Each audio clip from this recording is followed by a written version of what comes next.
Assalamualaikum warahmatullahi wabarakatuh.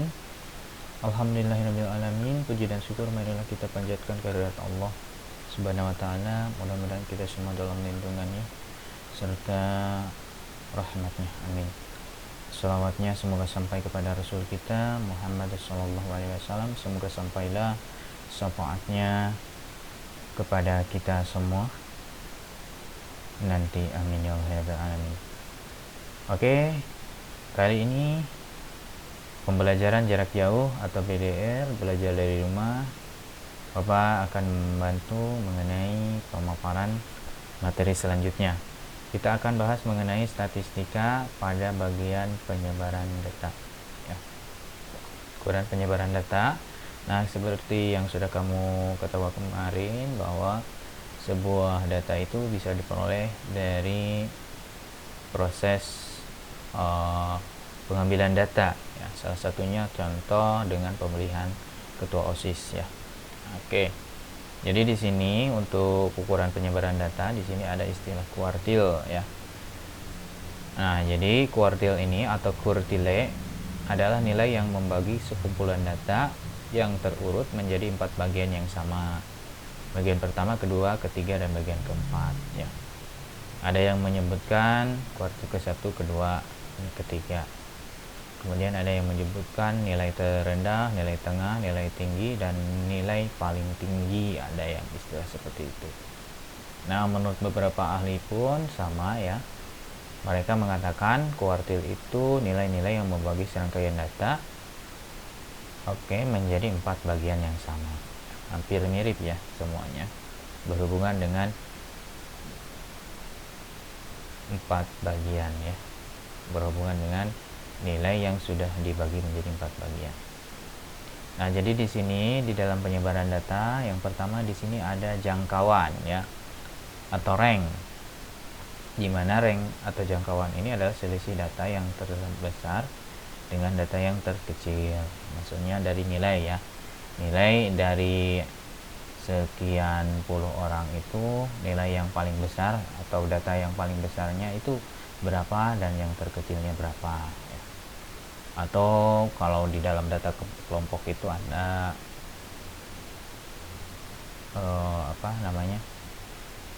tepi atas, tepi bawah ya, seperti itu ya. Karena ini untuk sekolah menengah pertama itu biasanya datanya data tunggal ya. Jadi kita ambil aja dari data yang sudah ada ya. Misalnya ini nilai tertingginya adalah 100. Nah, nilai terendahnya di sini atau data terendahnya adalah 50. Jadi 100 dikurangi 50 adalah 50. Jadi jangkauannya adalah 50. Oke, nah di sini untuk jangkauan kuartir ya. Di sini terbagi menjadi 3 ya. Bisa kita menggunakan rumusnya ya. Nah, jadi di sini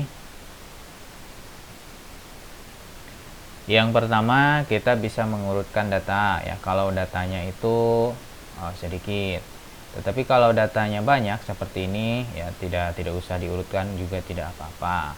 Yang penting kita tahu ya bahwa di sini terdapatnya beberapa siswa dan beberapa jumlah nilai yang diperolehnya.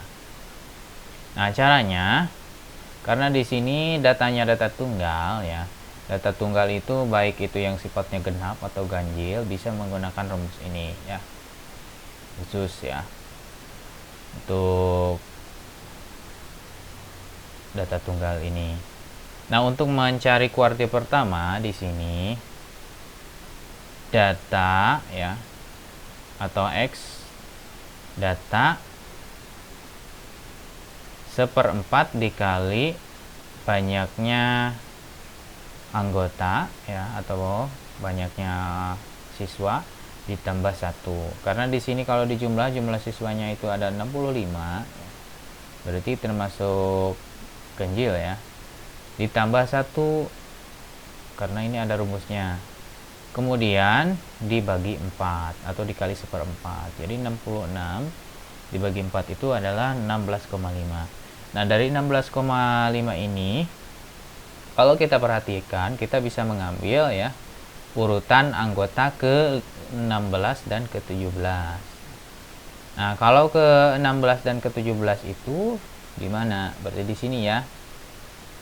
Antara nilai 60 karena di sini banyaknya 15 orang. Karena data terendah ke terbesarnya itu urutannya dari 5 ke 15. Berarti di sini ya 16 17 urutannya.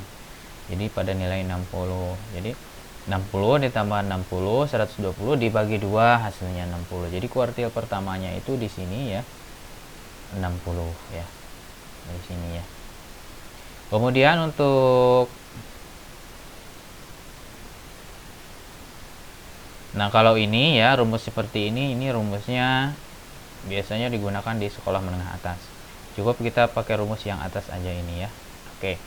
Nah, untuk rumus yang kedua, Q2 itu X biasanya di sini menyatakan datum setengah dikali N ditambah 1. Karena tadi sudah jelas N ditambah 1 itu adalah 65, jadi jumlah siswa ini ditambah 1 ya. Dibagi 2 berarti hasilnya 33. Jadi urutan nilai anggota yang ke-33 itu adalah 70. Nah, berarti di sini kisaran di sini ya. Nah, anggota ke-33 itu.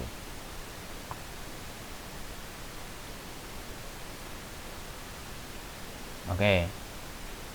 Kalau pakai rumus yang sekolah menengah atas ini yang bertanda ini hijau juga sama hasilnya 70 ya. Oke, lanjut Q3. Nah, kalau Q3 itu 3/4 ya dikali banyaknya anggota ya ditambah 1. 65 ditambah 1 adalah 66 dikali 3 dibagi 4. Hasilnya 49,5 ya. Nah, untuk urutannya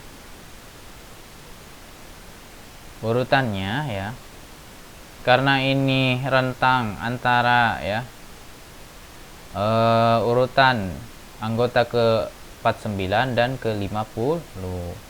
Nah, untuk urutan anggota 49 dan ke-50 itu terletak pada nilai 80 ya di sini ya. Nah, kalau kita urutkan di sini kan udah termasuk 20 tambah lagi 20 berarti ke-50 itu pas di urutan nilai 80 karena di sini ada 10 orang ya. Berarti 80 ditambah 80 dibagi 2 ya, hasilnya 80 ya. Kalau kita mengambil 2 anggotanya. Kalau kita ingin dibulatkan juga urutan ke-49 ya misalnya.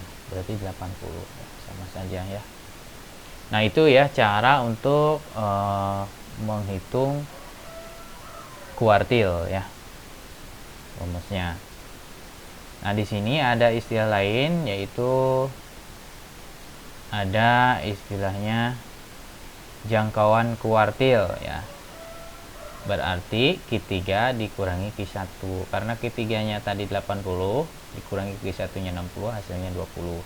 Kemudian ada juga jangkauan semi kuartil. Rumusnya setengah dikali Q3 dikurangi Q1. Berarti 80 dikurangi 60 adalah 20. Dikali 1 dibagi 2 jadi 20 dibagi 2 adalah 10. Nah, itu ya. Oke, sekian dulu ya pembahasan mengenai ukuran penyebaran data ini. Semoga kalian bisa memahaminya. Wassalamualaikum warahmatullahi wabarakatuh.